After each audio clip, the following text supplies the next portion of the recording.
ይዞ ናማ እንዴ ምንድነው? ና ዝም ብለህ ተከተለኝ። ስሚ የምትቀበዩን ተቀባብለሽ ለምን ቶሎ ዞር አትይ? እባክህ ጓደኛ ምስኪን ነገር ነው አሳዘነኝ። እንድታዝኝ የጠየቀሽ የለም። አንቺ ማረክ ካቃተሽ ሌላ ሰው ማምጣት ይችላል። አዘንኩለት እንጂ አልቀበልም አላልኩም። ተረጋጋ።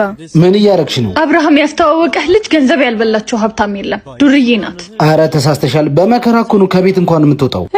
መጣው ጠብቀኝ አሳይሃለሁ። በዚህ 2 ሳምንት ውስጥ 100 ሺህ ብሩን ተቀበለሽ ድርሻዬን ካልሰጠሽኝ ስራውን እርቺው። እሺ መጣነሽ። ሌላው እቺን ነቀርሳም ድጋሚ እንዳያገኛት አርጊሲ። ስራ ታበላሻለች። ይሄን ያህል ምን አርጎ ነው ግን? ማይመለከትሽን አትጠይቂ።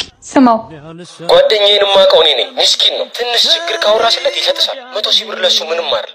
ሰማኸዋ? የት ሄደን የኔ ፍቅር?